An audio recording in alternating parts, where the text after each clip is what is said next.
how the state must respect, protect, promote, and fulfill the rights in the Bill of Rights.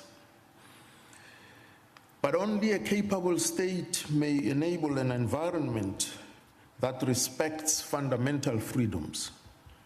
Chapter 13 of the National Development Plan describes how South Africa needs to build a state that is capable of playing a developmental and transformative role, that the public service needs to be immersed in the development agenda, but insulated from undue political interference, that staff at all levels must have the authority, experience, and support they need to do their jobs, and that this will require a more long-term approach to skills development.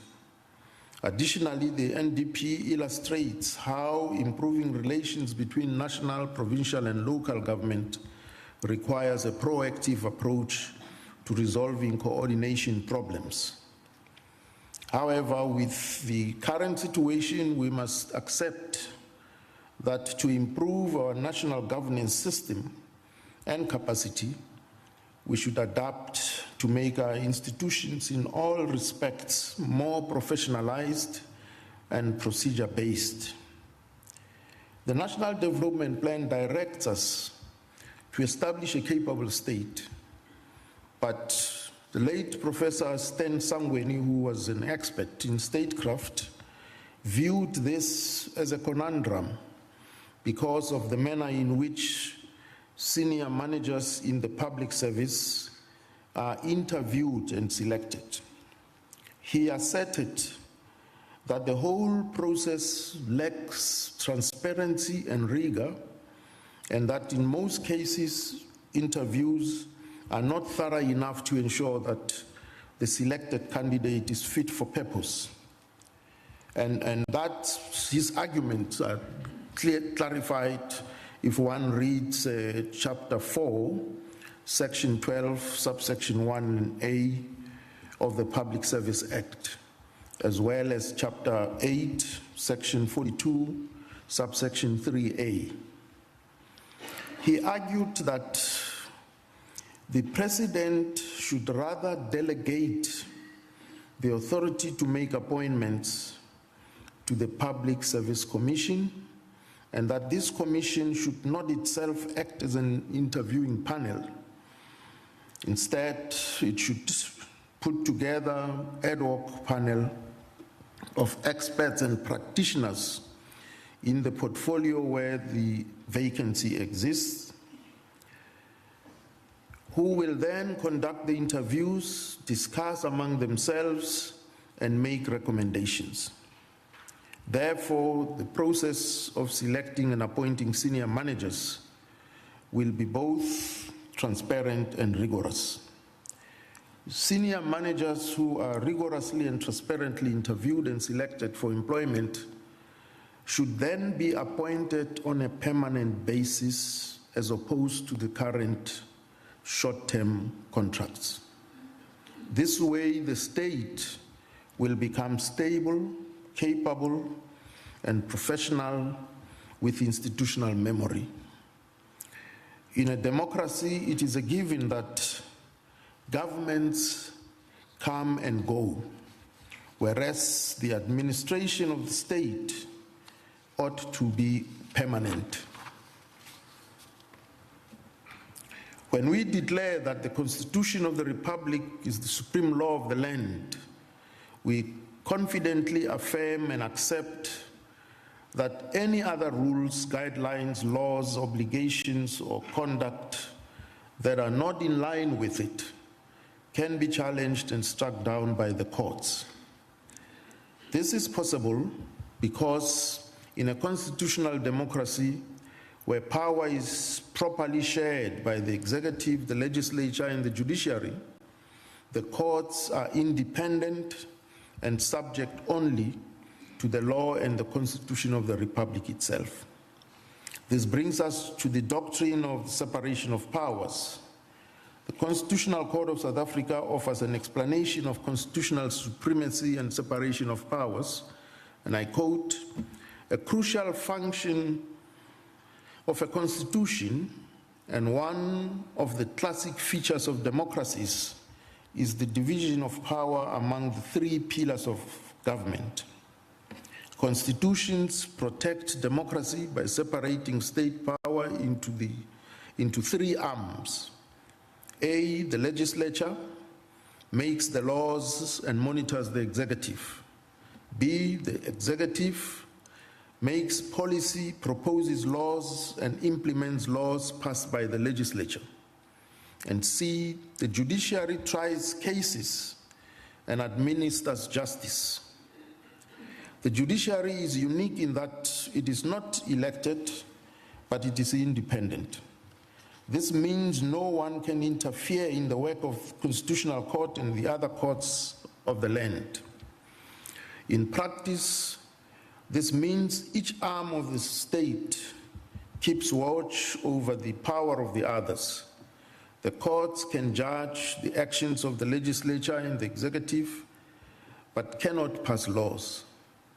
The legislature can make laws, but cannot hand down judgments or take executive action, close quote. However, and that is former President Kgalema Motlanthe there speaking at the Institute for... creates the impression that the judiciary has the last word whenever a dispute arises.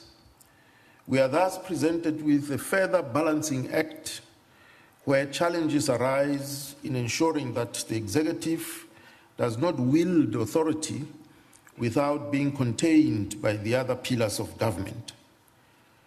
The report of the Presidential Review Commission on the Reform and Transformation of the Public Service in South Africa, chaired by Dr. Vincent T. Mapai, explains how, and I quote, "The contrast between pre-1994 realities in South Africa and current international best practice could hardly be more stark. However, the new constitutional framework has put into place a new set of principles and institutions that necessitate a move away from the former and in the direction of the latter. In particular, this framework commits government as a whole family to the principle of decentralization through the establishment of three distinctive but interrelated spheres of government: national, provincial, and local governments. A key feature of this framework is the principle of cooperative governance. This requires that the three spheres of government coordinate their actions and legislation and exercise their powers in a manner which does not encroach on the geographic, functional, or institutional integrity of government in another sphere. To enable provinces and local governments to exercise the powers devolved to them and provide services, they are constitutionally entitled to an equitable share of nationally collected revenue.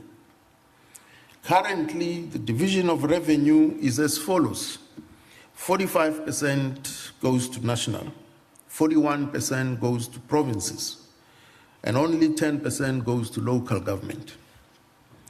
So, when returning to the question of whether an alternative system needs to be in place to protect the independence of public representatives with regards to today's theme that democracy can only work if Parliament works, we must also ask, what is it that jeopardizes the independence of parliamentarians? This calls for us to briefly look at the Electoral Act and the proposed Electoral Amendment Act. Because under the Electoral Act, it is parties and not individuals who contest elections. Therefore, Parliament is made up of people on party lists who are selected or elected on the basis of internal party processes.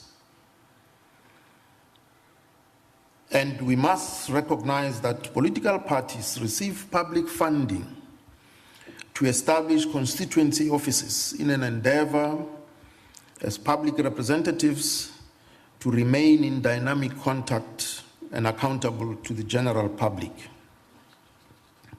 However, that system is ineffectual. And now the Concord has directed Parliament to amend the Electoral Act to allow for independent candidates to contest at provincial and national level. As to how independent candidates will be accountable to the general public without a defined constituency is still work in progress.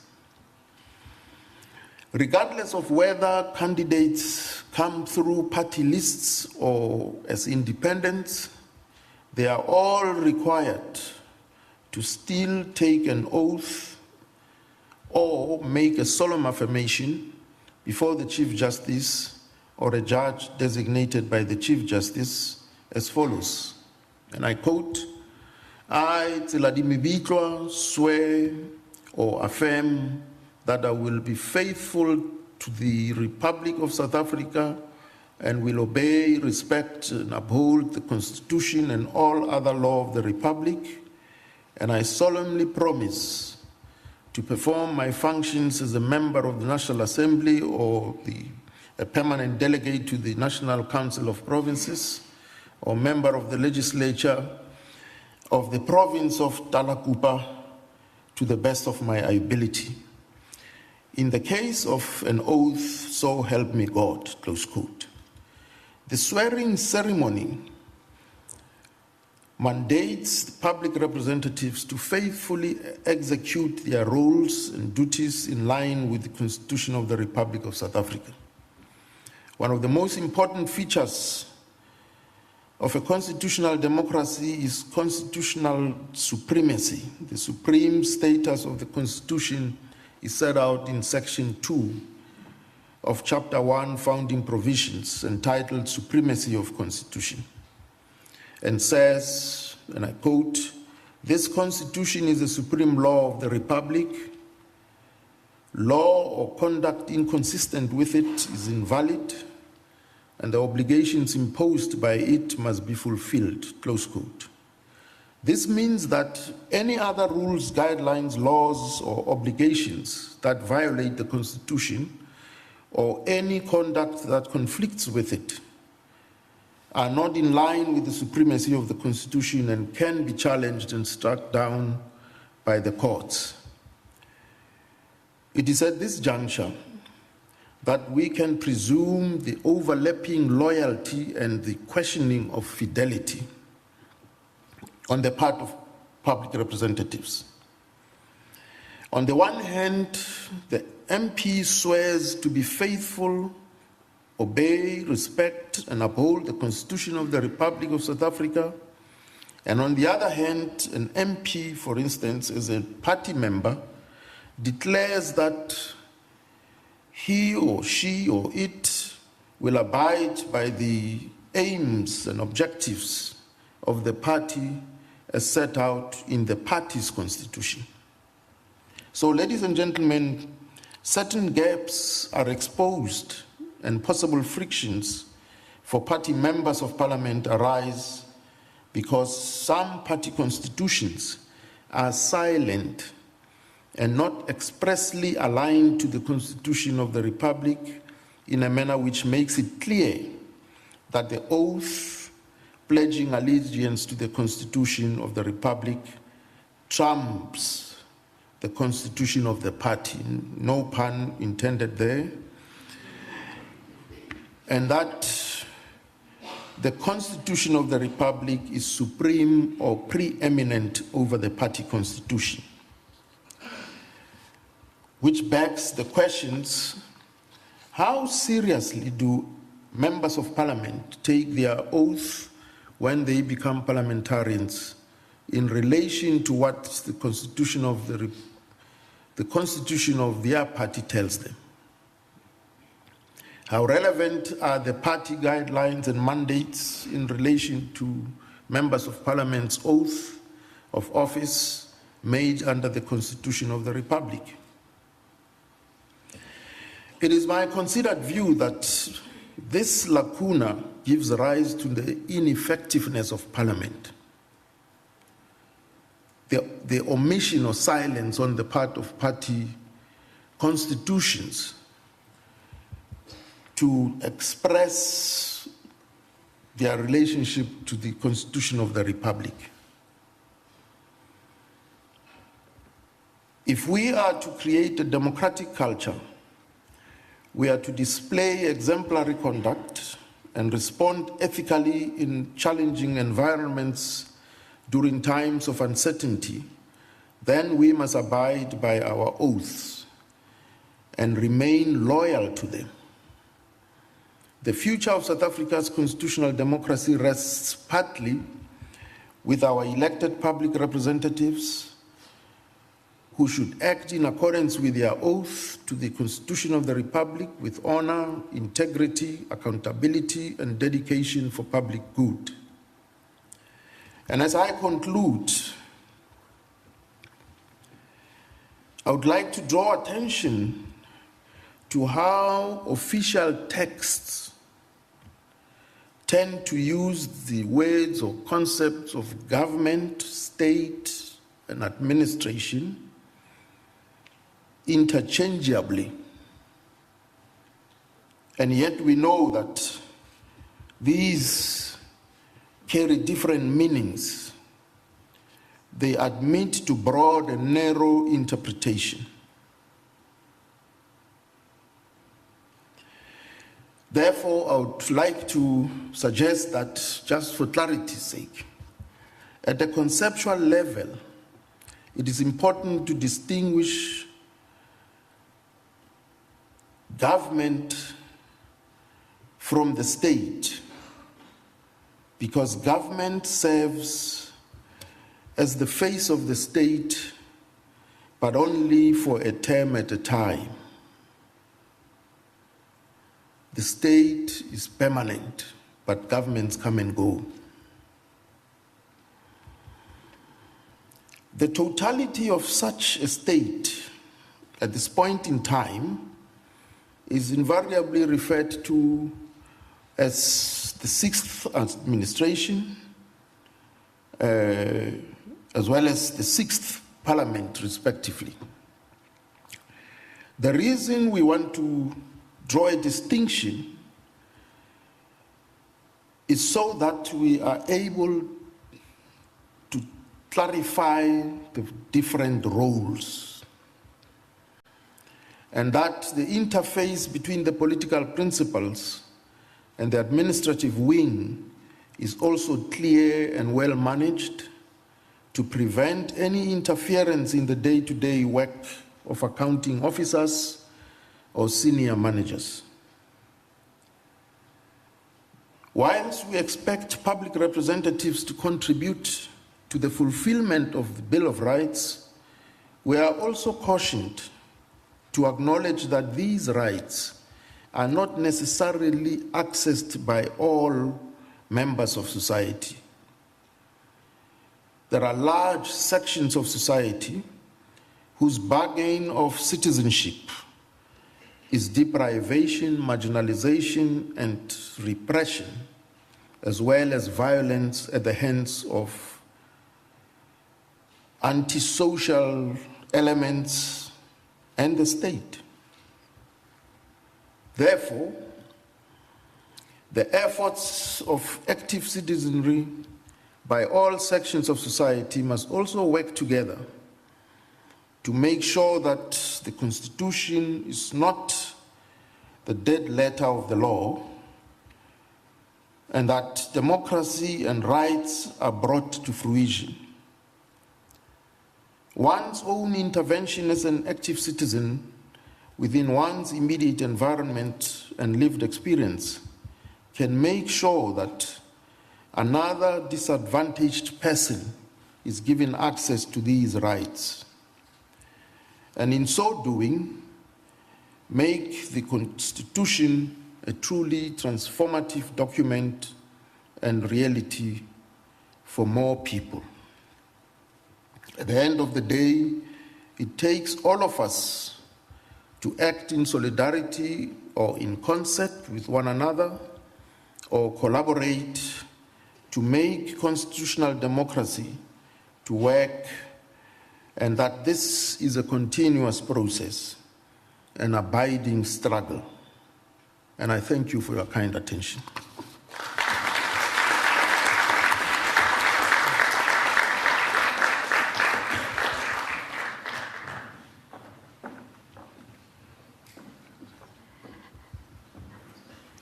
Thank you very much, President Motlanthe. I think you've given us a lot to think about. I think that this is the nub of the debate about Parliament and its effectiveness. So I think I'm just going to say a few words on what you said, but obviously this is not a comprehensive summary. But I think that going forward, from what I heard, is that we need to look at the role of members as members and their effectiveness in representing the people. So the question is, this duality of loyalties between that of the party and the loyalty and fidelity to the Constitution is there are contradictions in these, and these need to be looked at for an effective democracy. Of course, the electoral system is the subject of much debate at the moment in South Africa, rightly so. And then, of course, the question of the democratic culture in parliaments. I think the culture within a parliament where people feel, and I think over the years, I'm sure, even in the Commission on State Capture, the idea that people have a stronger loyalty to their comrades than to the Constitution has been long kind of advocated over the years, and I think it's something we need to address in looking forward and how we address and change that culture. And of course, there are structural questions which the President has spoken of. And then, of course, the most important thing is the role of citizens in ensuring a vibrant democracy. Those are the things I think that we all need to look at. And I think those were very adequately spelled out and based on the law and based on the Constitution and the thinking in government around the National Planning Commission, etc. So thank you very much. I'm sure that I have missed out some important points because your input was very rich. So thank you very much, President Motlanthe. Chief Justice Raymond Zondo, I'll ask you to speak. I think that your contribution in the last few years has been immense, and we look forward to your talk. Thank you.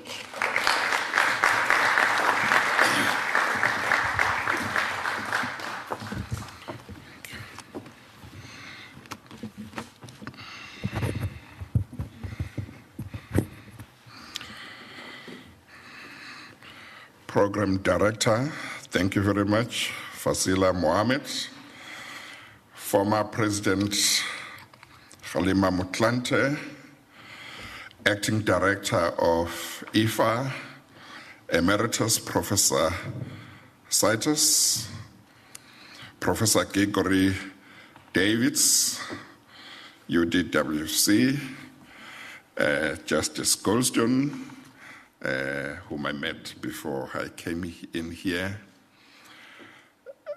distinguished guests, ladies and gentlemen.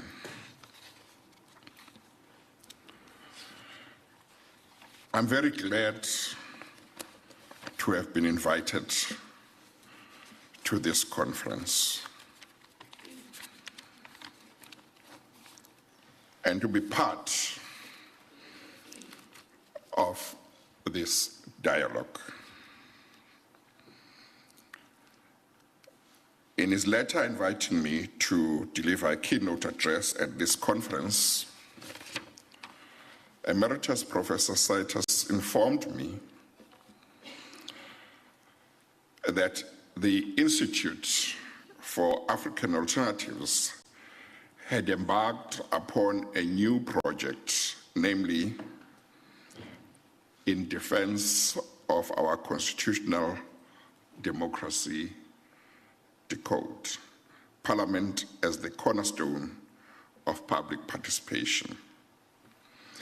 He pointed out that the overriding objective of the new project was to mobilize support for parliamentary reform, specifically in response to the findings and recommendations of the Commission of Inquiry that I chaired. He also pointed out that shortly before he passed on, Professor Ben Turok had expressed a deep concern about Parliament's failure to hold the executive to account, specifically regarding irregular, unauthorized, and fruitless and wasteful expenditure of state funds, as repeatedly reported by the Auditor General. Professor Saitas also informed me that the release of the state capture report galvanized and focused the activities, and that they are guided by the need to pursue the realization of its 16 recommendations concerning Parliament.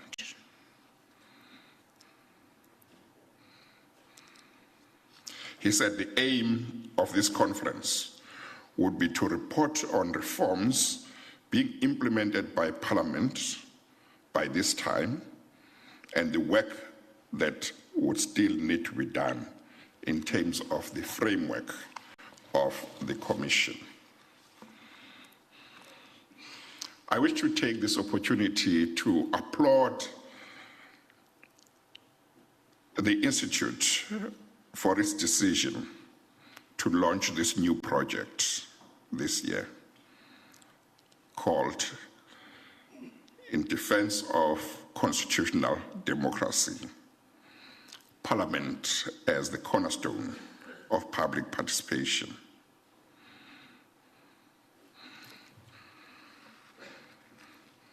I applaud the Institute for this decision because it seems to me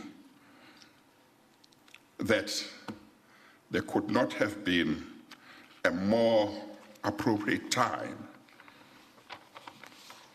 for a project such as this. Indeed, the Institute is one of a number of organizations that resolved either before the handover of the last parts of the report of the Commission or after that the country and its people had invested too much in the Commission and its work for its report and the recommendations to be allowed to be ignored, and that they would make it their business to do something to make sure that its recommendations were implemented. I accept that that doesn't necessarily mean that everybody agrees with every recommendation that was made by the Commission. Indeed, I'm aware that there are divergent views on various recommendations. But I think what is very important is for me to acknowledge the positive manner in which the majority of people of this country embraced the work of the Commission and its recommendations, generally speaking.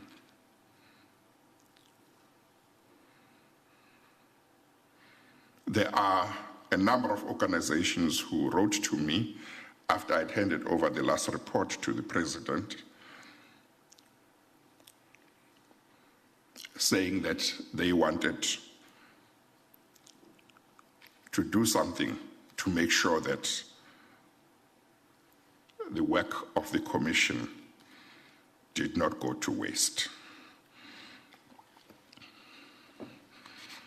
Of course, the Institute has decided to focus on the 16 recommendations that the Commission made concerning Parliament.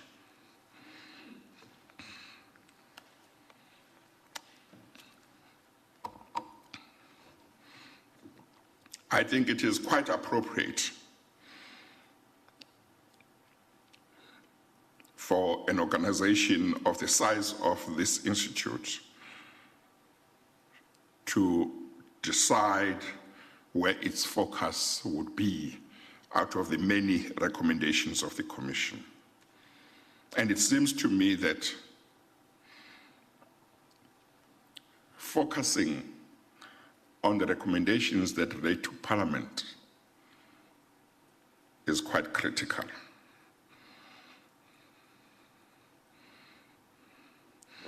In this regard,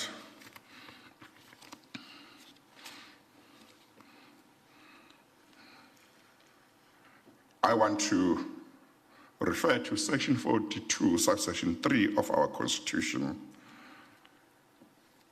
which has this following to say about the National Assembly. And I quote, "The National Assembly is elected to represent the people and to ensure government by the people under the Constitution. It does this by choosing the President, by providing a national forum for public consideration of issues, by passing legislation, and by scrutinizing and overseeing executive action."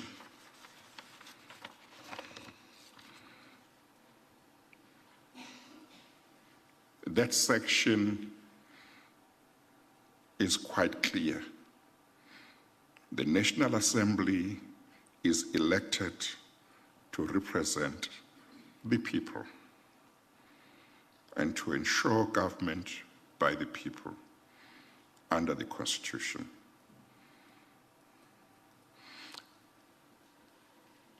I said this reflects the importance of Parliament, of the National Assembly.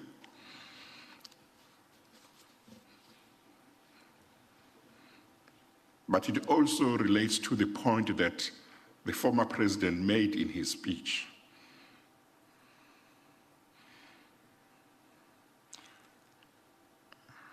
On the issue of the conflict of loyalty that some members of Parliament may feel from time to time and may have certainly felt during the times when opposition parties called for public inquiries into allegations of state capture and corruption, and the majority of members of Parliament rejected those calls.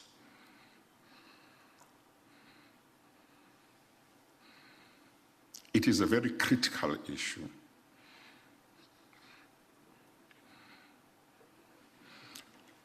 And Section 42(3)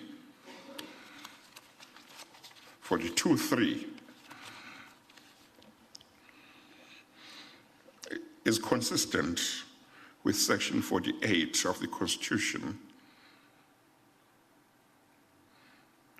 and that is the section which provides that before a member of the National Assembly may commence their duties or functions,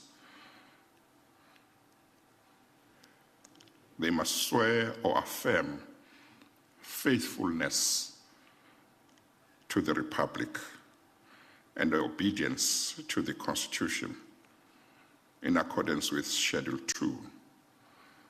That too is a point which the former president touched on. So the drafters of the Constitution thought that what was required of members of the National Assembly before they could start their functions was for them to swear or affirm faithfulness to the Republic, not to a political party, to the Republic. And as I said, Section 42(3) says the National Assembly represents the people. Of course, what I have just said is not to be understood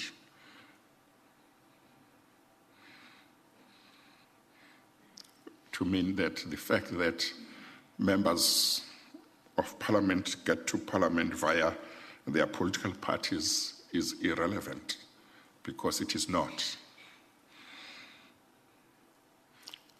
But that is why I believe the former president was saying this is an issue that needs to be addressed, particularly where the constitutions of some political parties might not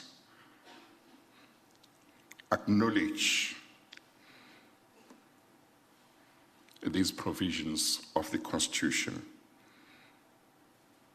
and therefore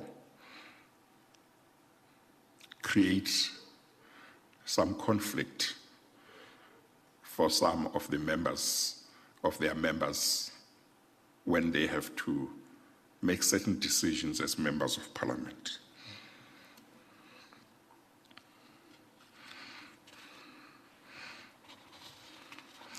As you are all aware, the Commission had extensive evidence relating to how Parliament dealt with calls for public inquiries, as well as motions of no confidence in the then President. Parliament is a very important institution in any constitutional democracy. Our Parliament is very important. Members of Parliament are very important. They make laws by which all of us are bound. But apart from that, they have a constitutional obligation to oversee executive action and to hold the executive to account.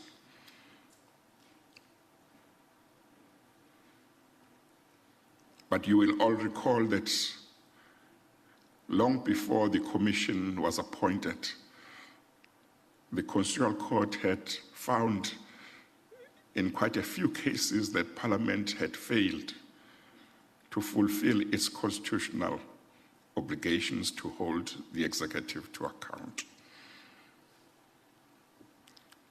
And the Commission made findings to that effect in relation to the evidence that was laid before the Commission.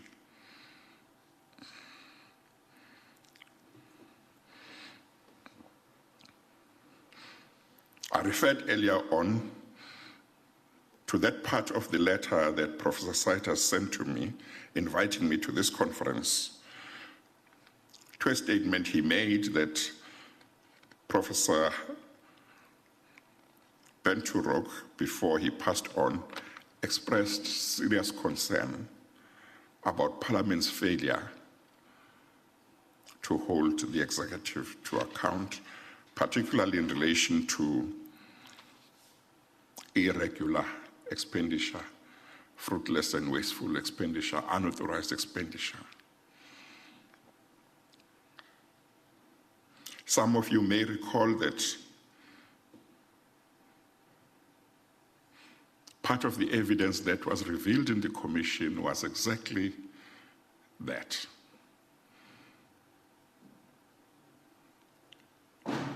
And that year in, year out, the Auditor General would send his reports. It was a male then, it's a female now. His reports, which set out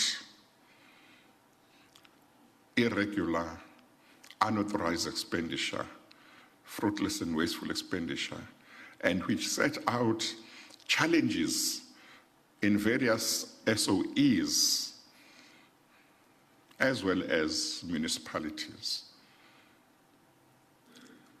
And the purpose of sending the report to Parliament was so that Parliament could be informed of what was happening and take steps in accordance with its constitutional obligation to hold the executive to account with a view to stopping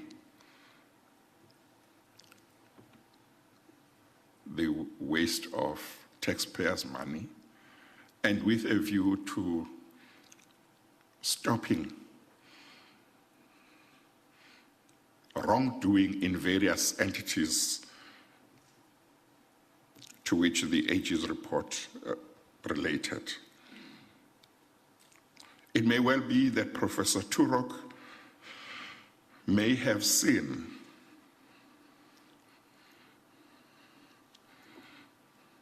what had happened at PRASA over a period of 5 years in terms of irregular expenditure, which was revealed in the report of the Commission. In around 2013,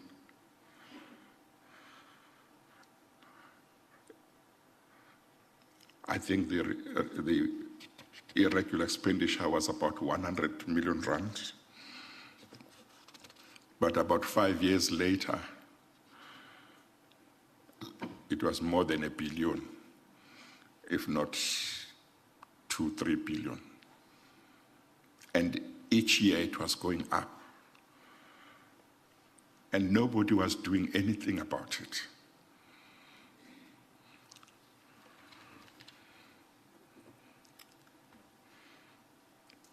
Despite the fact that Parliament was supposed to do something about it and hold the executive to account.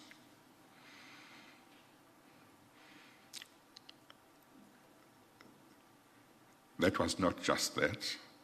PRASA stayed for over 6 years without a permanent CEO.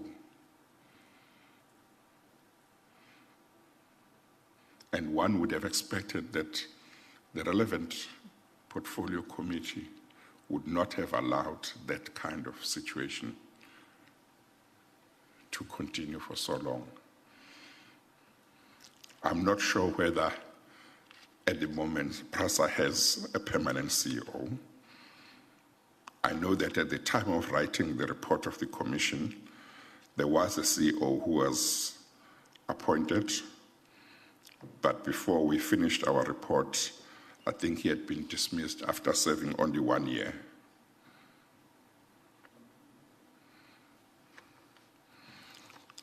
So the question that arises is, why was Parliament not able to exercise its power, carry out its constitutional obligations in the public interest and stop some of these things and hold the executive to account?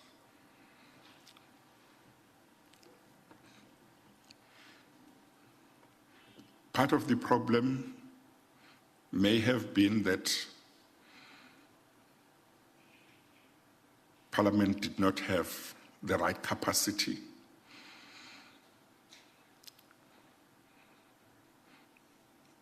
Another one might be that they didn't have enough researchers to enable them to ask the right questions to the executive and to the executive management and the boards of SOEs. But it seems to me that the biggest problem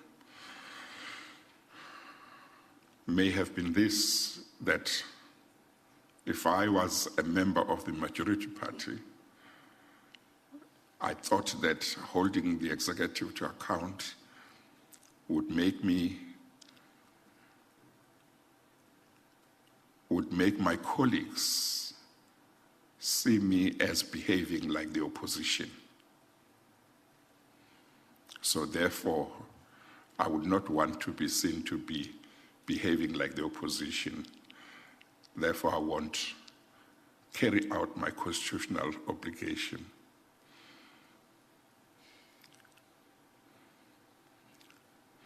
How do we change that? I have absolutely no doubt in my mind that there are many men and women in Parliament who are men and women of integrity and who put this country and its people first as far as they are concerned. But the problem is, why did we have this situation? How do we help them? How do we help them to change the situation? Because through the state capture, the people of South Africa lost no less than 58 billion rand. Nobody wants that to ever happen again. And yet, unless we do things differently, we could end up with that situation. And we don't want that to happen. The money that was lost is more than enough, even if some has been recovered. The Commission made recommendations about Parliament being given enough money. After all, they are the ones who decide which department will get how much. They should be given enough money to be able to have enough researchers. But apart from that, it's important to point out that if you are going to be in a portfolio committee, for example, that deals with ESCOM, you are going to need quite some expertise if you are going to be able to ask the right questions and understand the intricacies of our energy crisis. Training becomes very important, but prior education on certain sectors becomes very important, because otherwise the officials from various SOEs can just pull wool over your face and you don't understand. You need to have knowledge and experience that relates to the particular sector in order to be able to carry out your constitutional obligation effectively. One of the concerns that the Commission had was that the executive or some members of the executive would not carry out recommendations or suggestions from portfolio committees as to how certain problems should be resolved. But they would not be coming up with their own remedial action. And Parliament seemed to just leave things at that. In other words, they would call a minister, a DG, and issues would be raised and suggestions would be made. But if the minister and the DG did nothing, after that, it would just carry on like that. Of course, one accepts that the DG and the minister, being the executive, they would not be bound by the suggestions and recommendations of Parliament. But at least one would think that they would be able to say, we have a problem with these suggestions, but here are our own suggestions. This is how we are going to resolve the problem. But to have a situation where suggestions are made, but they are ignored, and nothing happens while an SOE is deteriorating, doesn't seem to be the kind of thing that should be allowed.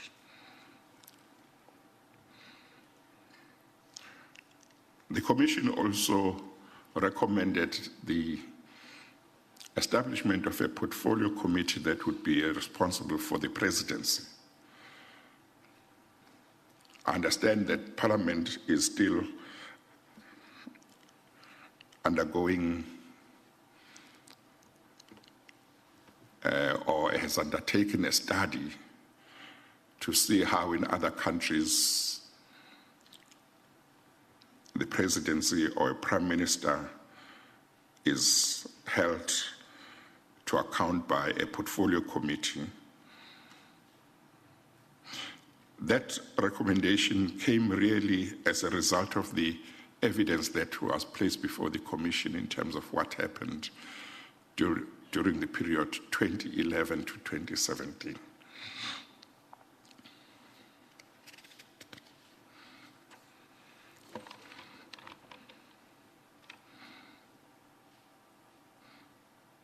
What must be made clear is that as a people, we all want to do what we can to make this country a better country. We don't want, again, the people of South Africa to lose another 58 billion rand. We want to learn from the mistakes that we may have made or mistakes that some of us may have made in the past, and want to say, how do we prevent a repetition of this?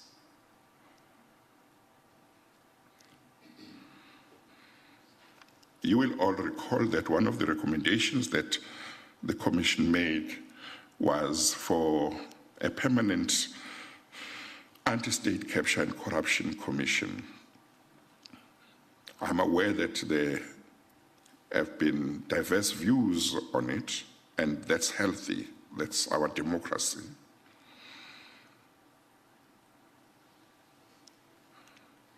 That recommendation arose from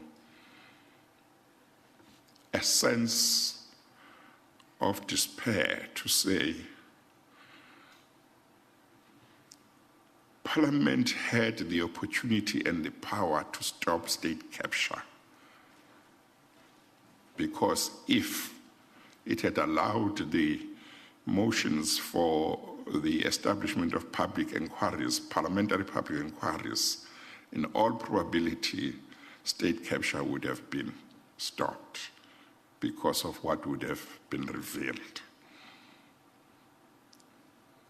But the fact of the matter is that the majority party took the position that it was entitled to instruct its members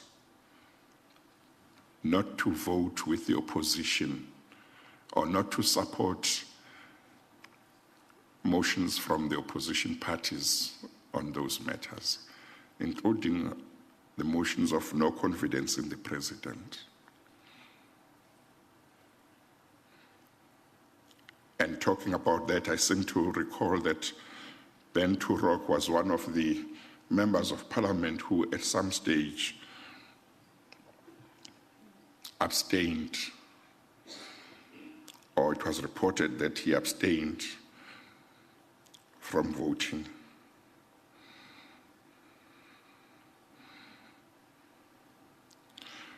So the Commission was faced with this.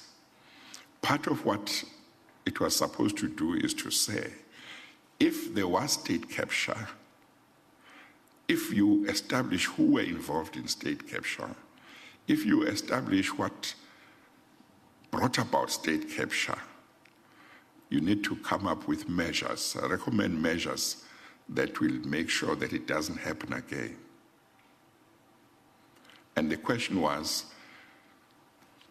Parliament and the majority party said, we believe we are entitled to instruct our members not to vote in support of a motion of no confidence in the president of the country is our president.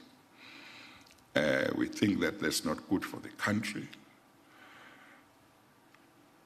And I don't think that the current majority party is the only party that would take that position if I think there are others who would take that position if they became governing parties as well. So the question that the Commission was faced with, how do we make sure that Parliament will be able to prevent state capture in the future if the way it dealt with the previous motions of no confidence is likely to be the same? Because it means they won't be able. And we were quite aware that there are already a number of institutions that fight corruption in the country. Indeed, for a long time, I didn't want to entertain this recommendation. But in the end, when it was quite clear that Parliament would probably not change because whatever majority party, there may be some which would not go along with that, but some would go along with the position that we won't allow our members to vote in support of a motion of no confidence in our president together with the opposition. Then the idea was, at least if there is a permanent commission that would keep an eye and make sure that whatever Parliament might try to sweep under the carpet in terms of allegations of corruption and state capture, it can then investigate and bring up in the open.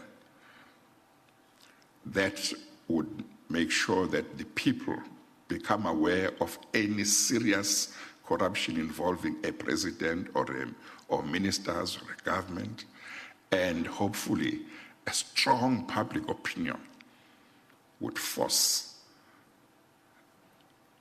Parliament to do the right thing.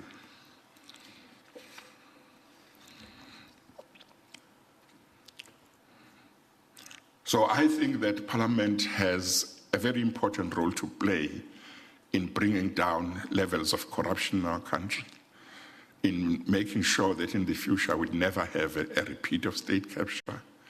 I think it has the power, and it's a question of whether it will be prepared to use that power. And I think that it's our duty to do what we can to help and work with it to try and see what solutions can be found. And I think that the role of citizens, NGOs, civic organizations is critical in that regard. Last week, the President was speaking at the National Anti-Corruption Advisory Council Summit, and he said, the commission that I chaired was not his commission. It was the commission of the people of South Africa, because they are the ones who had stood up and demanded it. And I think many organizations and many people in South Africa, including this institute, have stood up and said we will not allow this huge investment of the people of South Africa to go to waste. We will do what you can to make sure that its recommendations are implemented. And I think that all of us who want to make sure that this country is a better country, who want to make sure that the levels of corruption are brought down drastically, we need to find a role for ourselves in order to make sure that we contribute. It doesn't mean that we have to agree with all the recommendations. It just means that we identify those that we think can play a role in making sure that the levels of corruption are brought down and that state capture never happens again. Thank you.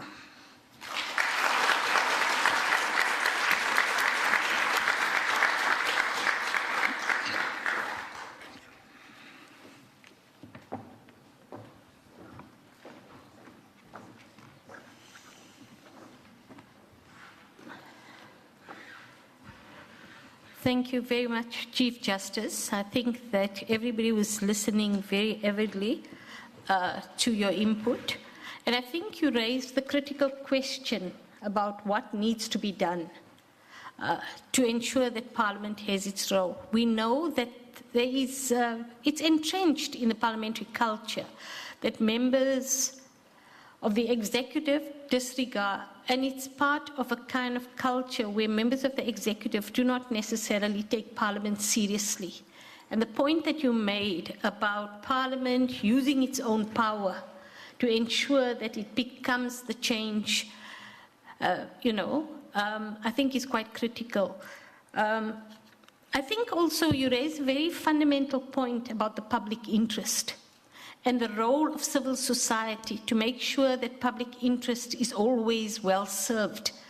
And how then can we look at building within the ethical framework of members of Parliament a commitment to public interest. So those are some of the things I suppose will come from the floor. I think that this question about, and I agree with you, I worked in Parliament for 20 years and for some of the difficult years, and I can attest that there are very many members who have integrity, but also they developed a culture of fear and people. I worked for Professor Churok when he decided not to vote for that. He served the ethics committee, which I worked at, and it was a very difficult decision for him. So I think that, going forward, we shouldn't assume that everybody in Parliament is corrupt. We must find a way of improving the institution, and we need to look at ways forward. I think that this question that bedevils our body politic, the question of loyalty and party loyalty versus what the public interest is something that will also have to be defined over time, because the public interest also changes over time. So I think that we need to make sure that those, and as you correctly say, Parliament's not only there to look at the individual amounts, but look at the systemic problems related to malfeasance. And that role is critical, instead of saying this person, because if you look at the way the Public Accounts Committee works, they'll say this department has mismanaged, and it's always so opaque, there's been unauthorized. What does unauthorized mean to the public? What has been fraudulent, etc. So I think that Parliament needs to develop a systemic view of expenditure, but that's not for me to say. I'm sure there'll be lots of other questions, but I think we look forward to the discussion. But before that, Tessa, some new ideas and a new vision.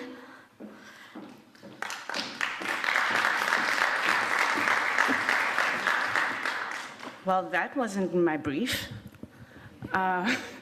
Would have been nice if somebody told me. Good evening, everyone. So I wanted to start with a straw poll. I spend a lot of time on Twitter, and I find that those polls are exceptionally useful. So by a show of hands, how many of you could name 10 parliamentarians today who are not ministers or deputy ministers without Googling?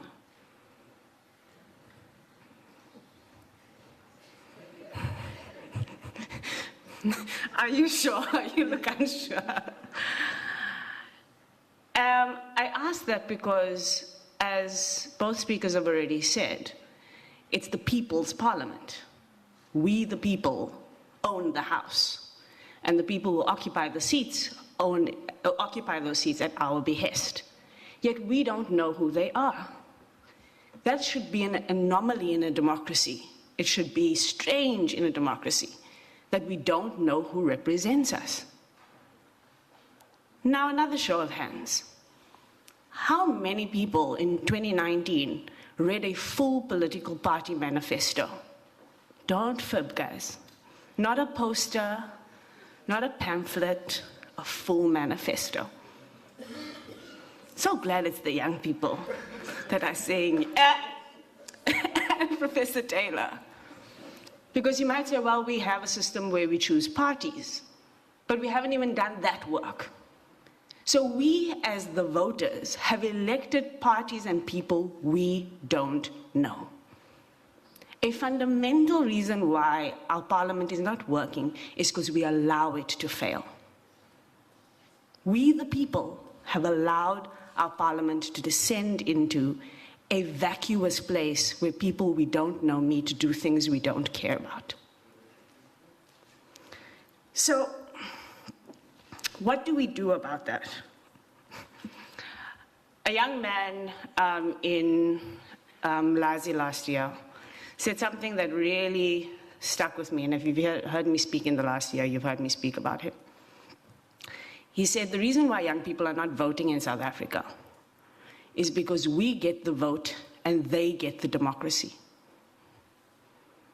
Democracy is supposed to be something that allows and enables the people to govern. Yet what it has done in our context is it's allowed the government to govern.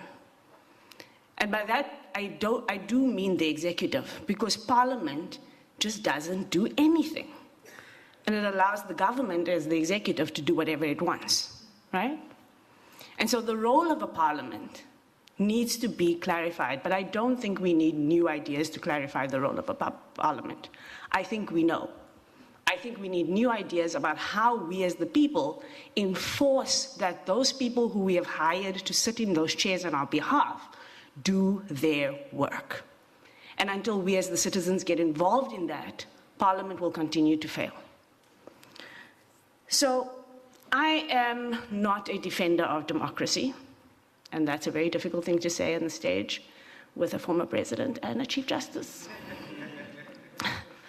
But not because I don't believe in democracy, but because I believe that if we're going to, again, make our country work, and even worldwide, democracy is in crisis.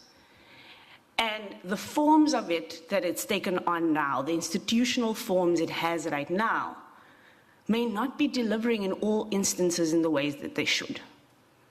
And that means we have a responsibility to not defend democracy as it is, but innovate it to make it what it needs to be for our purposes, which means nothing is sacrosanct. If the Constitution can be amended 17 times, the way Parliament works can be amended. We have not thought about that because we think it's not our responsibility.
until we get a parliament that functions, our democracy suffers. And so there are a few things that I think we need to have as questions that I won't answer today. One is, how are we electing our parliamentarians? Should we continue with the PR system? There's 2 reports that have already told us we should have a mixed system. The Van Zyl-Slabbert report and the Motlanthe report in Parliament a few years ago. We deserve a mixed system that has some level of accountability from the public. The second is this question of the party line. The third, related to that, is the question of recall. We still suffer the fate that we've never seen a president finish a 2nd term in this country, and it had nothing to do with us. I know everybody thinks that Jacob Zuma was recalled because people marched in the streets. It took months and months and months and a few visits from ANC top officials. It was the ANC top officials that did it, not the marchers. Because the power of recall lies with the party, and we are impotent to recall our MPs. That's a problem. The reason why the UK had 3 prime ministers in 4 months was because MPs get scared when their constituents write to them and say, number one, you live down the road from me, so I know where to find you. And number two, you said you would vote differently on this thing, and you're allowing this person to get away with things. And number three, the Constitution allows me to recall you tomorrow morning, not in 4 years' time. The power of recall is a powerful tool that is underutilized, and we must rethink it. I think that we must think about what are the characteristics that make a parliamentarian fit for purpose. And here I'm going to run through a list without any explanation. But I think a parliamentarian that is fit for purpose is an activist, an advocate, connected to communities, works for the public, engages in a battle of ideas, can build coalitions, is persuasive, has the ability to hold people accountable, and has the capacity to learn. What I would like us to do in 2024 is to look for those people as the reason why we exchange our vote for anything. Yes, we must think about the issues we care about. And I'm a big advocate for 2024 being about what's on the ballot. The issues must matter. But the other question for 2024 is who is on the ballot? When you see that logo of a political party, what is the list behind that logo? What is the quality of that list? Whose interest does that list serve? As voters, that's our responsibility. We must demand to know who they are, and not just by the IEC's shallow criteria of legality, but deeper than that. What's going to be required is a change of political culture first. And that's why I'm talking about us as the voters. The parliamentarians are not going to change it by themselves. It's not in their interest. But it is in our interest, and we can do it. I want to end with a quote from Julius Nyerere. He says, "You cannot develop people. You must allow people to develop themselves." Right now, our parliament is in ashes, literally and figuratively. They cannot develop us. We are going to have to develop ourselves by taking charge of our parliament. That's the only way to fix it. Thank you.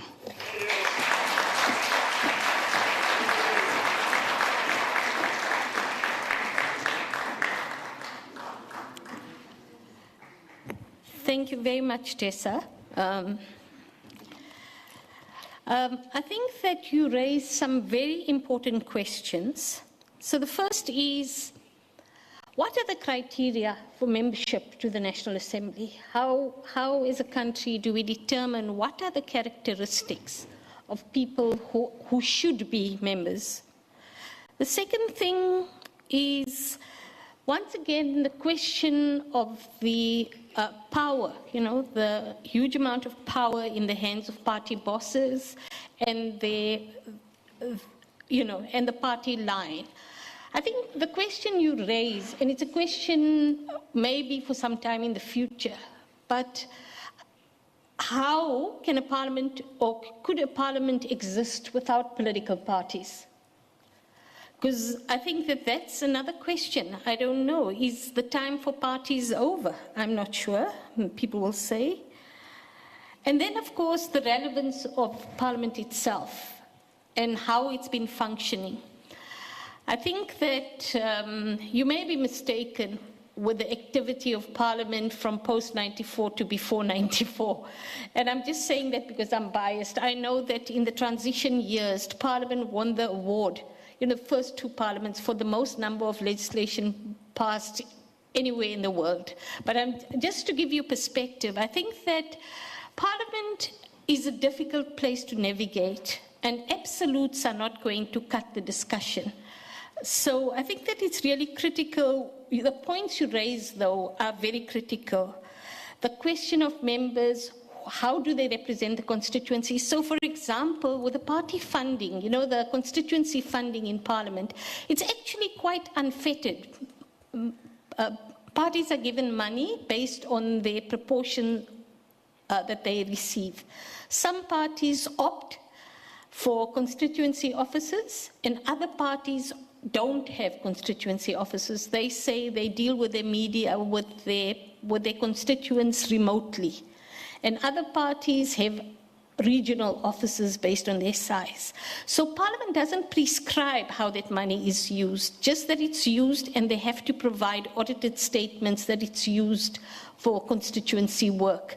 And people define that differently. Maybe there's a need for a conversation on how that money must be used and to what extent, what constitutes party or constituency officers and what's their role. Because normally in a constituency-based system, people come to the constituency and ask for their problems to be resolved, and they have clinics and they work out all kind of individual problems. But I think that maybe one of the areas for discussion could be how party funding is actually, constituency funding is utilized. And the funds have been going up. I think that the question of citizen participation and citizen involvement, as you raised, is critical. And I think you're right, that we as the people of South Africa need to put forward our agenda for what we want our society to look like. And I think that that is a critical point. And how can we energize the public to make sure that people come there and they talk? The problem with the public participation program on legislation is often the public comes there to discuss their pressing issues. They don't actually want to discuss, if you have a public hearing on the Amendment of Basic Education Act, which is happening now, many of the people who come to these hearings actually are interested. There are people and stakeholders who are interested in that, but very many of the ordinary public who come there actually come there to also raise the other issues. And I think we need to look at how these forums are convened, how matters are discussed, so that people believe there's relevance. And if you believe there's relevance, you will attend. And I think so the question of relevance is really important. And I agree with you, there needs to be, I don't know if anybody ever saw that video on the TED Talks by Pia Mencini. She says Parliament is a 17th century institution of based on 17th century technology, based on the printing press. And she's saying there's a new era now and you need to review it. It's quite an interesting video about parliaments. But yeah, so that's enough from me. I think we come now to the question. Let me just check the... Yeah, it's a question time. I don't want to take anybody's time in questions. We have a very limited time for questions, 20 minutes. I'm going to ask everybody who wants to, we'll do 3 or 4 questions at a time. So we'll do 3 rounds. And I want people to be brief, please. So we don't want to take a lot of time in the explanation. If you can get to your questions, I think it will give a greater opportunity for people to ask. I have a mic here. Which I can, oh, there is somebody there on the side.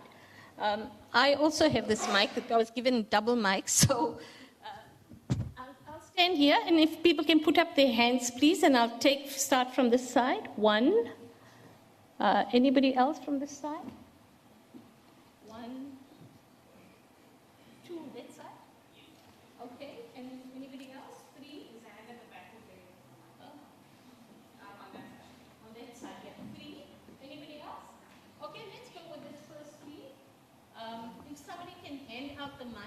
1, 2, 3.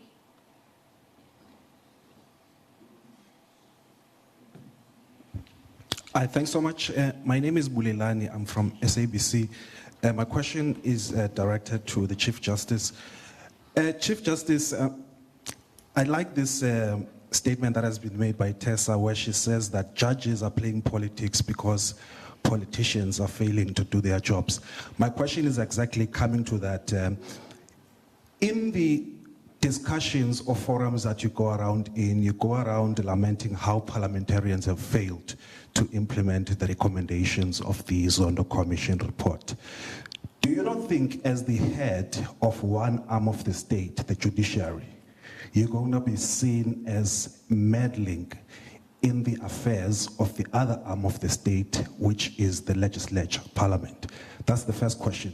The second question is around also the interview that you did on Monday, where you were able to comment on a matter that is before the courts relating to the former president, Jacob Zuma. Now, some quarters believe that those comments have actually overstepped the mark and are ill-advised. I would like to get your response on that. Thanks. Okay. We'll take 3 questions and then you can respond. The second question. My name is Ganyi Sokhadebe. I'm representing HWPL. My question is directed to His Excellency President Motlanthe. You spoke about collaborative governance, but in that collaborative governance, you were stating on the 3 arms of state. So now, one question is, how can those 3 arms of state being effective, following even into the question that has been raised to CJ?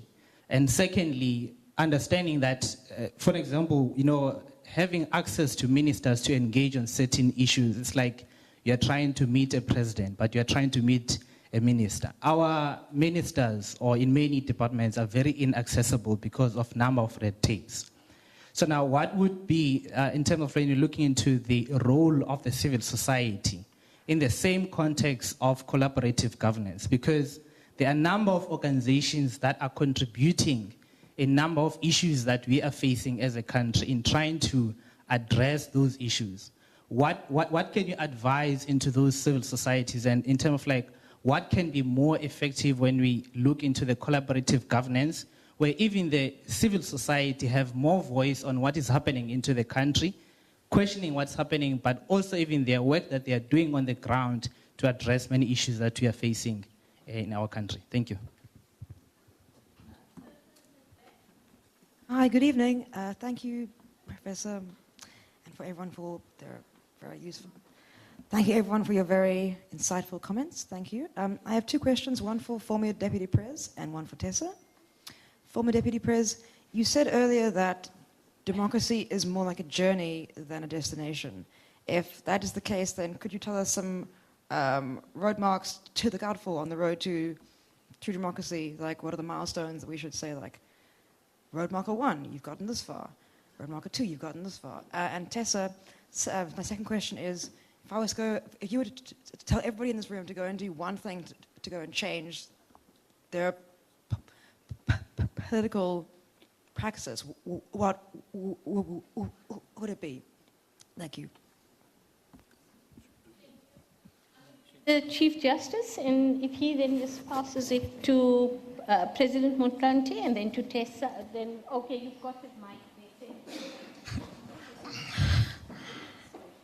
there. Thank you very much. Thank you very much. Well, let me say, I chaired the commission and did work that went on for 5 years. I made recommendations, I made findings.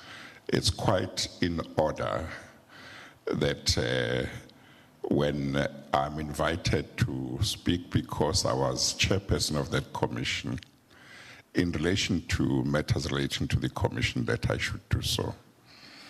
It's something very important for our country, and what is true is that in regard to matters that might fall outside of the commission, that might be something else. But certainly on matters that fall within the work of the commission, there can be no doubt that I can participate. I don't want to deal with the statement by Kazak because I haven't had access to the full statement. And I think that anybody who wants to ask me about such things can do so at another time. But in terms of what we are dealing with here, everything is legitimate and proper. Thank you.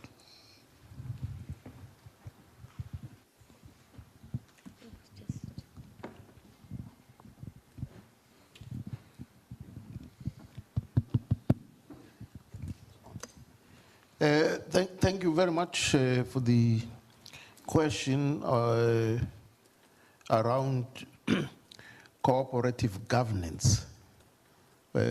You heard me well because what I was explaining is that there was a commission chaired by Dr. Vincent Mapai, which looked at how these three tiers and the three arms of the state, whilst keeping into their lanes, staying in their lanes, should also work cooperatively. Because, you know, to simplify the matter, I alluded to the division of revenue and you know, the broad percentages that 45% of national revenue goes to national, 41 goes to the provinces, and only 10 goes to local governments. And yet, there is no space called national. National is an amalgam of local spaces. And so the division of revenue, which favors national and provincial levels, and basically starves local municipalities. So you have a situation where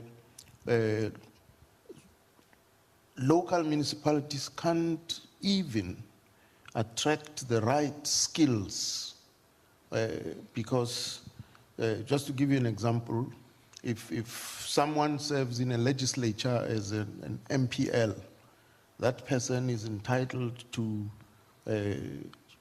medical aid, for instance. But if that person goes to serve in a local municipality as a speaker, which is an important position, they forego all those benefits. So how are we going to, and of course, you know, the reports by the Auditor General indicates that the majority of these 257 municipalities are dysfunctional. They are dysfunctional. So do you throw good money to these kinds of dysfunctional municipalities? The answer is no. But how are we going to ensure that the requisite capacity exists at local government level? So cooperative governance allows for that. At the moment, I think government has a model that they call the district model, but literally what that means is that you have managers from a national department who convene a meeting which includes provincial people and at a district level. And they discuss whatever they discuss, and they go back to their positions. So the the district remains starved of resources and the capacity doesn't flow to them. This principle of cooperative government means that we shouldn't really end up with these dysfunctional local governments because if capacity and resources are there at national level and provincial level, they should also be funneled into propping up the local municipalities. So that's how I would explain the importance of this principle of cooperative governance. Now, the second question says ministers are inaccessible, and that civil society needs to know how to interact with them, to access them first and foremost, and to interact with them. I think the important point is how can civil society identify the correct pressure points and channels so that through, because it's not a favor, I mean, it's not a gift of a minister. As Tessa indicated, these are servants of the people. And so the people themselves need to know the correct pressure points and how to exert that pressure so that the ministers become responsive. Yeah, that's the advice I would give. Democracy is a journey and not a destination. What I really mean by this is that we have to understand that democracy was never a full package frozen in the deep freezer of history, that so once it is announced or it arrives, it is complete.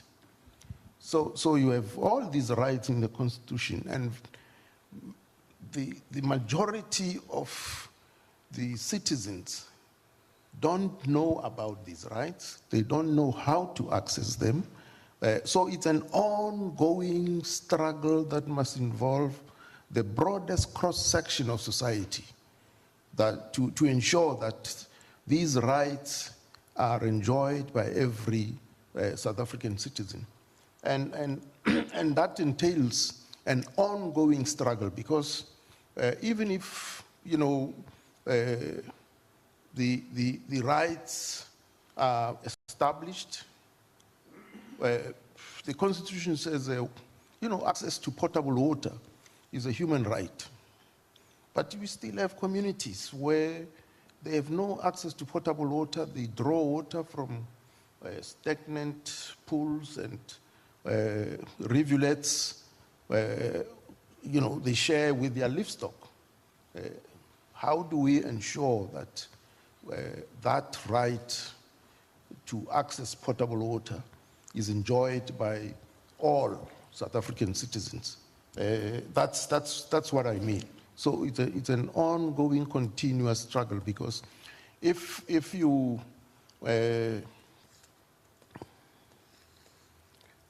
get to a point where you think, no, democracy is done and, you know, completed, then there will be reversals. The rights that one generation enjoyed may actually be, you know, withdrawn incrementally. So that is why, as they say, we need permanent vigilance. We must at all times give feedback to our leaders and hold them accountable all the time. That's what I meant. Thank you.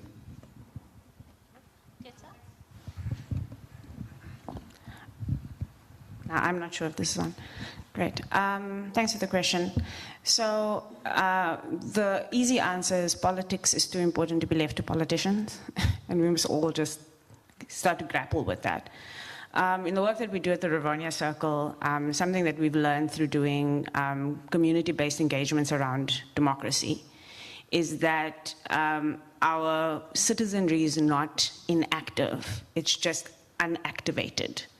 Is that we give people space and trust them to participate in democratic processes, to participate in community building, to participate in political conversations, people actually show up. They don't show up when they believe that you have a political motive that's around party politics, because they don't trust politicians. But that's because we've narrowly focused politics on party politics. And so we define politics as the power to act because we want people to start thinking about how do I use power in my everyday life with my community. And so the more complicated answer is what we're trying to call voter conversations and civic conversations. And I say conversations as opposed to education, because education is quite a passive thing. It can be quite, there's an expert that tells you.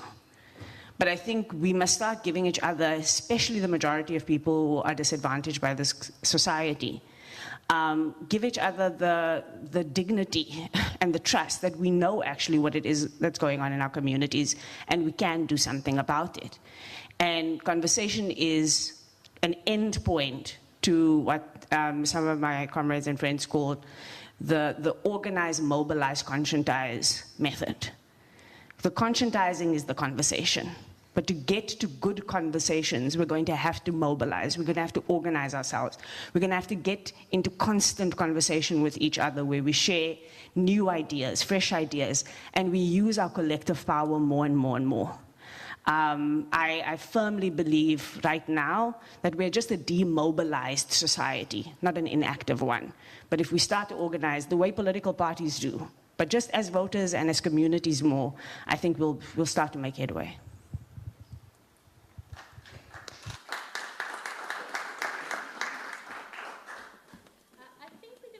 Take another round and then we'll see if there's time.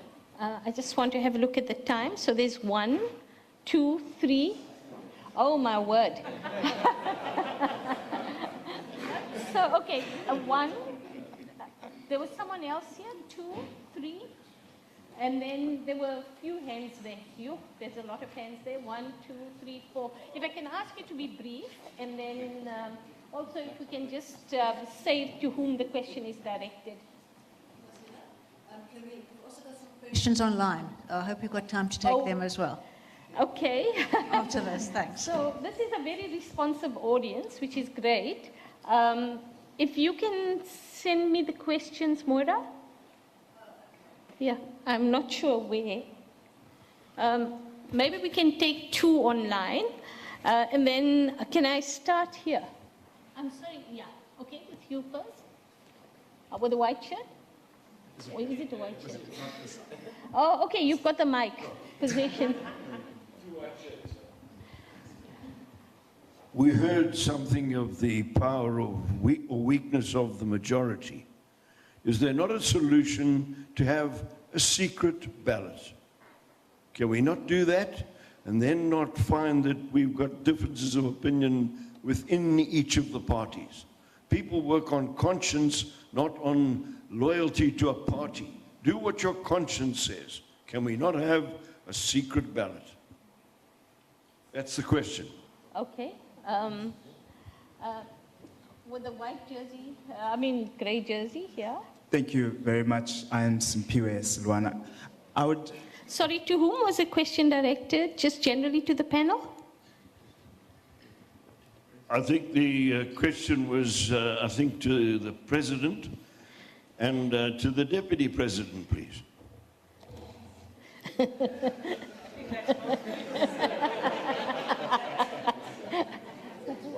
The Chief Justice, you mean? Yeah. Okay. All right. Thank you very much. I think my first question again is to the Chief Justice with regards to the separation of powers commentary that has been making the rounds. I think it's very important to really clarify, because it's not just a matter of cases that will come before you that then brings this issue of bias.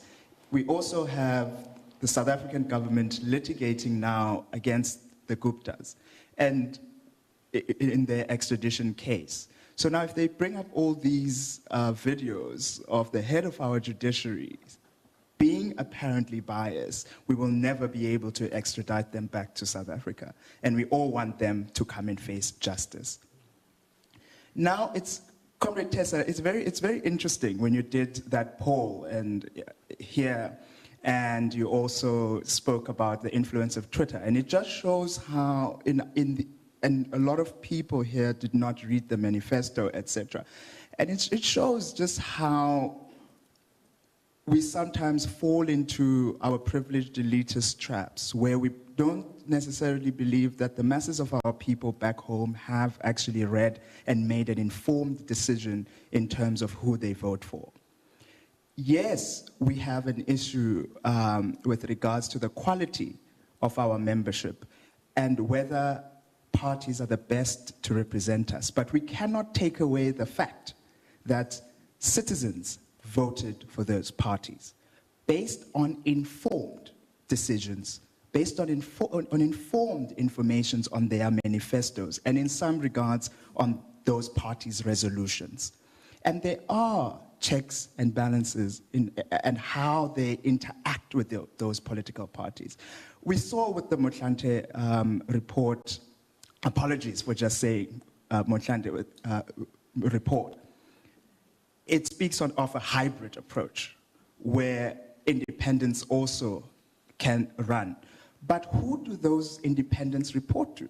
Because unlike the UK system, which we used in good reference, where those politicians report to their constituents, who do the South African ones report to? Because what we find now is that they join these umbrella parties, such as BOSA, One South Africa, etc. They conglomerate around these parties. So I just want to know, how are we going to hold them accountable? So there's another, I had a last question, but I'll keep it there. Thank you very much. Thank you. We'd like to give everybody an opportunity. Sorry, there's somebody here in front who wanted to speak, and then there were 4 people there around that corner. Okay. Chief Justice, this is Christian from Netwerk 24. Chief Justice, my question would be is, are you now, are you tevrede, which is satisfied? Are you satisfied with how Parliament is progressing with implementing the recommendations by the Zondo Commission? And you said they have decided now to focus on 16. Should they only focus on that recommendations? What about the rest of those recommendations? Thank you so much. Okay, if we can do some answers now, and then I'll give the next slot, and then I think if somebody can just bring me the questions online, we can deal with the questions online. So I'm going to give people in this corner an opportunity after the responses here. Okay. Chief Justice? Okay. Hello, yeah. Let me start with the earlier question. I've already had evidence involving the Guptas. I've made findings. I've made findings relating to Parliament. I've made findings against various people. It's all in the report. So I'm not saying anything new, really. It's all in the report, and obviously I would never sit in a matter involving the Guptas or anybody that made findings against in the report when they deal with the report. So that is that I would not be involved. As far as the Parliament and what they are doing in terms of implementation, I'm aware of the report they made public some time back to say what they were doing in regard to each. I think most of the recommendations, their answers were, we are already, there's no need for this, we already have that, or there's no need for this because we already have legislation. I think there may be very few that they indicated they were pursuing. The one about the portfolio committee in relation to the presidency.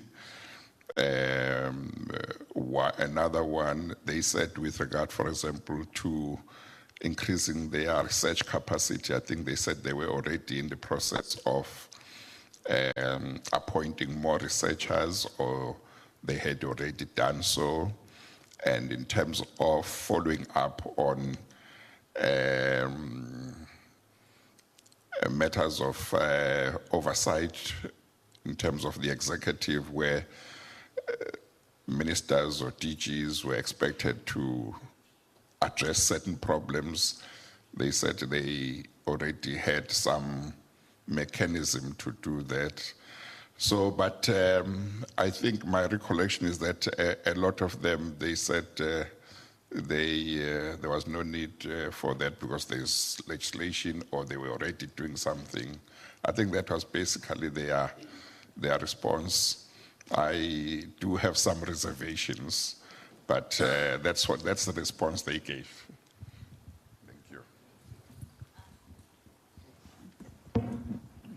Thank you very much. The question of secret ballot really is, it just depends on the presiding officers. They have the authority and power to allow for members of the House to vote secretly, but conscience, in terms of guiding how members vote on any matter, is itself a function of discussions and debates. As a principled member of the House or a public representative, you would want to be persuaded by dint of facts and be in a position to do the right thing.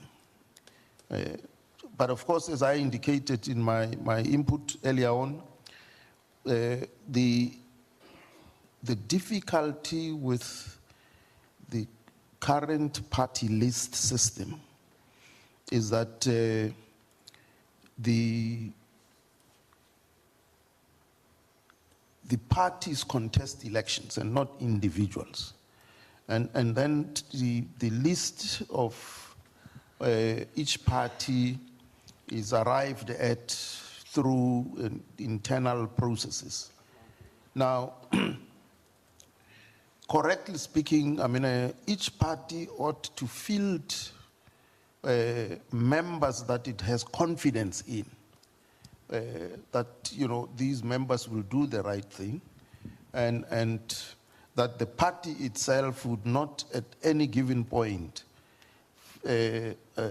adopt a posture where which goes against what is the right thing to do, because that's where the conflict arises, and that's when the party leadership then want to impose, or give the line of march that this is how you're going to vote on this matter. But it correctly speaking, shouldn't be that way. Instead, the party leadership ought to hear from the members in the House as to, how the facts and the discussions and debates influence them rather than the other way around, because otherwise it means you reduce your public representatives into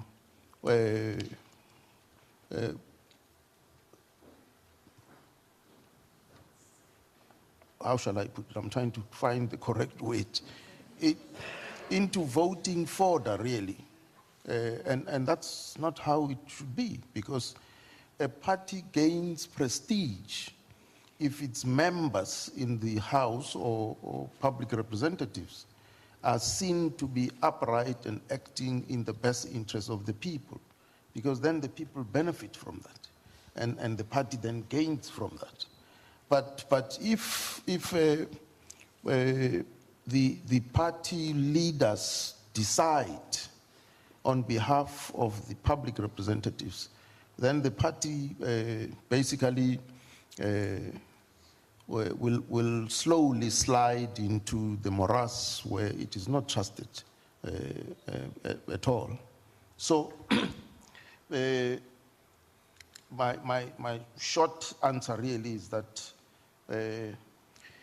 conscience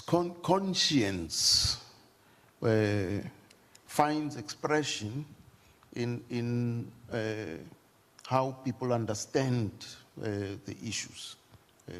That's what I would say, because it's not like there's a simple right or wrong question. If you're a public representative, you are there to influence and be influenced.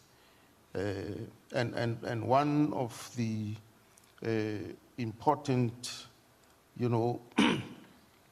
elements of leadership is accepting and understanding that there are leaders outside of yourselves.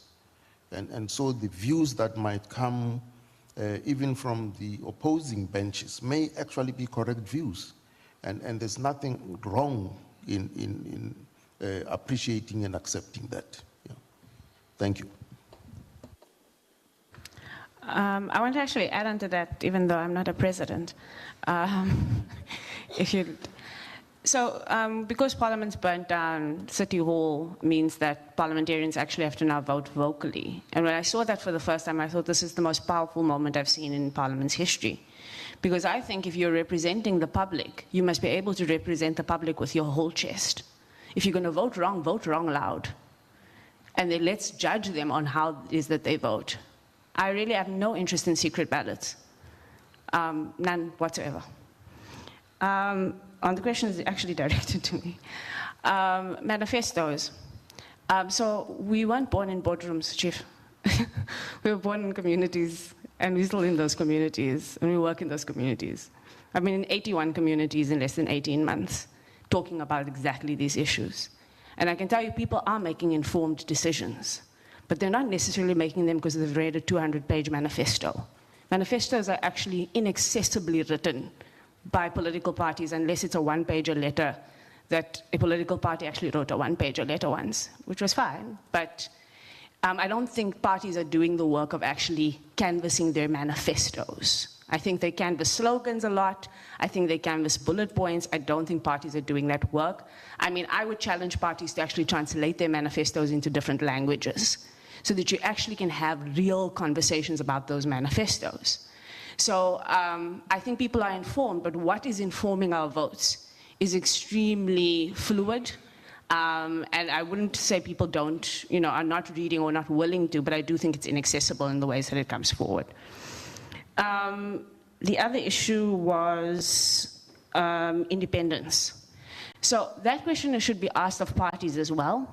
So, and the answer, who do parties report to? Unfortunately, they're not reporting to society that voted for them, right? So you would know the ANC has 1 million odd members, but it had 10 million voters. It shouldn't only report to its 1 million members, it should be reporting to its 10 million voters. And because it doesn't know who that is, it has to be all of us. Independence, though, if you think about the ward councillor system, in the city of Joburg, the ANC only has 4 PR councillors. The rest of their councillors are ward councillors, which means even though they're in parties, much like the UK, people can be in parties, but they're directly elected by that ward. Who they should be reporting to as well is that ward. And so independents need to show a constituency, and they need to do the work of building a constituency that they're willing to be accountable to if the system doesn't provide for that yet. In next year's election, the constituency that independents are going to have is a province. And so they're going to have to report to a province, but they're going to have to use their constituency days to do that work. And so I don't think it's particular to independents at all. Everybody needs to build constituencies that they actively lean into being accountable to.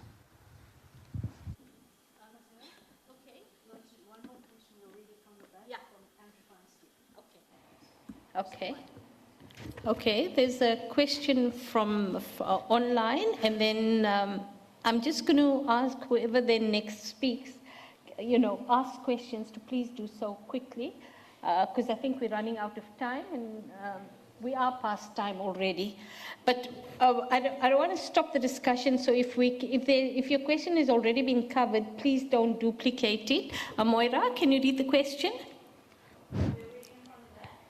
From Andrew Feinstein. Is it possible for Parliament to undertake its oversight functions effectively with our pure PR electoral system? In the early years of democracy, SCOPA used to lead the way in demanding accountability from the executive.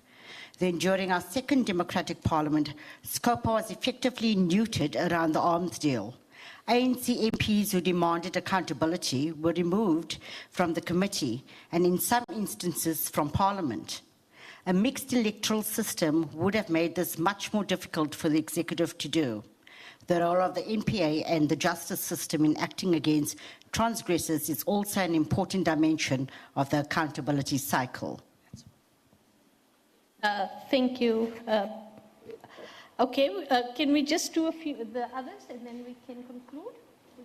Okay, you can go with a black jersey.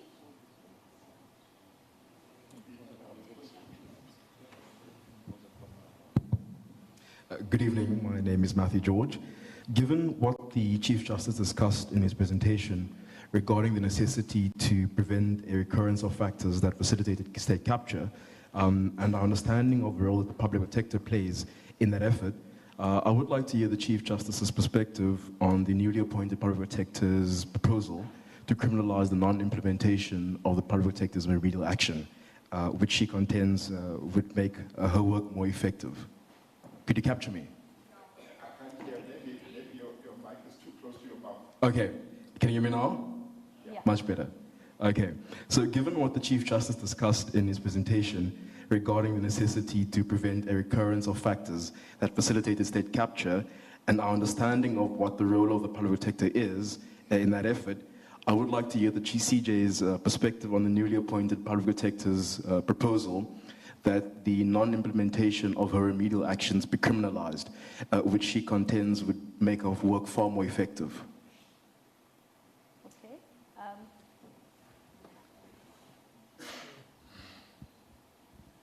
Hi, my name is Atoli Lenotjwala. I'm from Rise Mzansi. While understanding that the conversation comes as a result of the recommendations in relation to Parliament, I would like to firstly amend the title to say democracy can only work if Parliament, provincial legislatures, and municipal council work. And then my question in relation to that also relates to, I think, what the President spoke extensively about and the recommendation that Tessa made. What guarantees do we have that if we have a mixed system, we'll have better representative when at the local level we have a mixed system that fails with ward councillors who also have a defined constituency and a much smaller constituency than MPs would have? So the question is what guarantees? And at the same time, do you, President, since you worked on some of those recommendations, still continue with that recommendation if you know local government is failing with the mixed system as well? With due regard to our speakers, I don't think we can carry on much longer. Yeah, okay. I think that based on the time constraints, we have to end, unfortunately. I think others, people may also want to go home because we're really running over time now. I'll give a short opportunity for people to respond, and then we can do the, the final part of the program, the remarks from the sponsor and the closing remarks. Okay. If I can ask the panelists also to be short, please. You know, these discussions are lengthy, and so there will be another opportunity, one hopes, to have another discussion. Mine will be very short.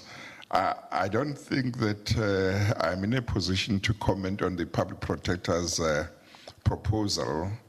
I haven't seen the whole thing. I've just heard, I think, in the media, basically what you have said. But I don't think that I should say anything about it. Thank you.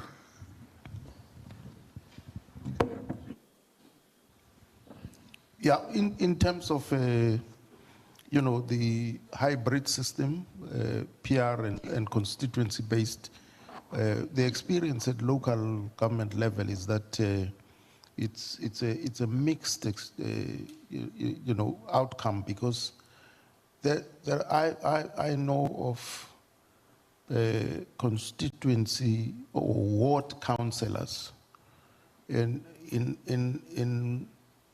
very poor communities where there's no access to potable water. Literally, I mean, there's nothing. There's still a bucket system even. And I know of a ward councillor who would go into each and every shack to give feedback, and therefore is known by all the residents and keeps in dynamic contact with them. But those are exceptions to the rule. The general pattern is one where community meetings are hardly ever convened. If anything, the councillors, be they PR or ward councillors, are satisfied if they meet as members of a political organization or political party. So the political party gets substituted for the community. So general community meetings are never held. That's a failure. And of course, it raises the question as to whether, you know, a hybrid electoral system would improve on the accountability at provincial and national levels. Yeah, that's a work in progress, I suppose. Thank you. My answer to that is two things. One is the power of recall will help. Communities having and constituencies having the power of recall, I think, would help. But I think the bigger issue is about political culture change and the quality of our politicians. Better politicians is the only way you get better forms of accountability, unfortunately, and maybe fortunately. But I think there's a political culture shift that needs to happen in our psyche, where we don't see the party as all-encompassing and we take back people's power. Politicians have to give that power back, in fact. Thank you very much. I would have liked to make some concluding remarks, you know, just to wrap up the discussion or ask for more final round of comments, but time doesn't allow.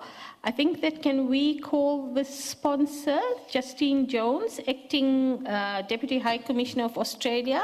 Thank you very much for sponsoring this event, and I'll give you the opportunity to say some words.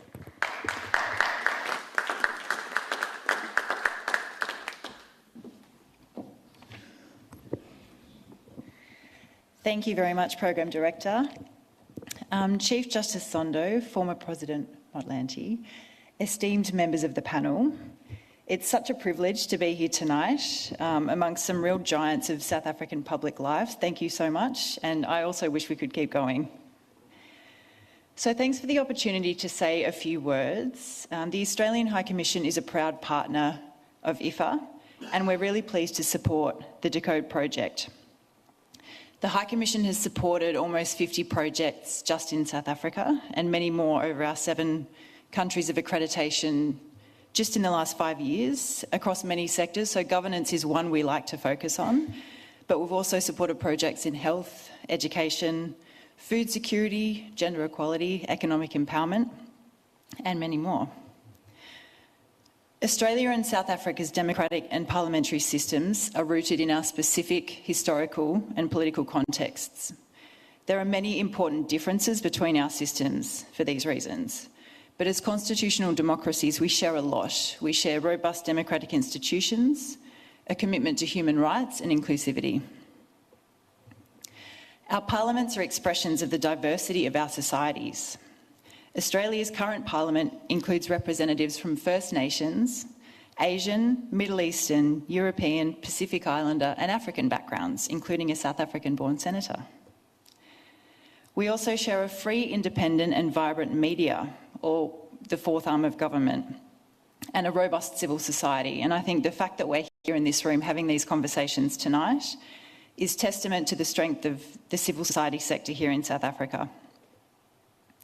So the Decode project is about defending constitutional democracy. At its heart, the project recognises that democratic institutions and processes require constant care and effort over time from these four arms of government, civil society and the public. And we've heard tonight from former President Motlanthe about the continuous process and abiding struggle that involves. We've heard quite powerfully from Tessa about the role of the public in keeping up that work. So the work of the Zondo Commission is an example of an accountability mechanism developed to defend these democratic ideals. And I wanted to share an example from the Australian context that I think is relevant. So Australia has a brand new institution in this space. The National Anti-Corruption Commission commenced operations on the 1st of July this year. If it was a baby, it could not yet crawl. Its role is to enhance integrity in the public sector by deterring, detecting and preventing corrupt conduct involving Commonwealth public officials. It does this through education, monitoring, investigation, reporting and referral.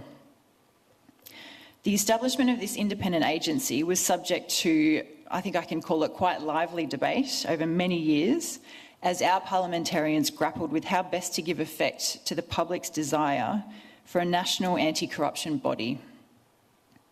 Australia already had some state, or I think the equivalent is provincial, bodies in place, some of which had taken the scalps of several premiers. I mean that politically, not literally.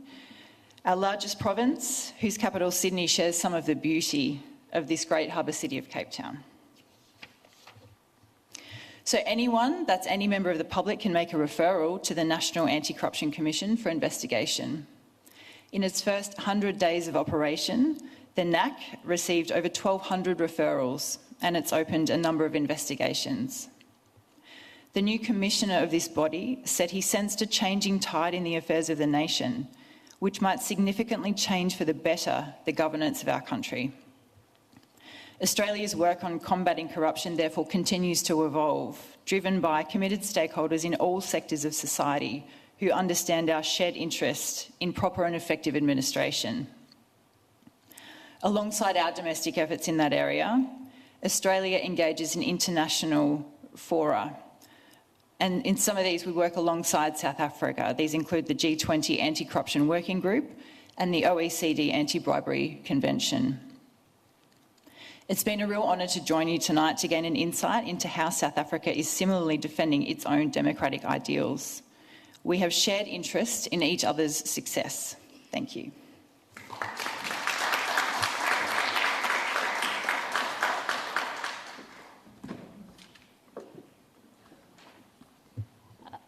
Thank you very much. The closing remarks will be done by Professor Gregory Davids, University of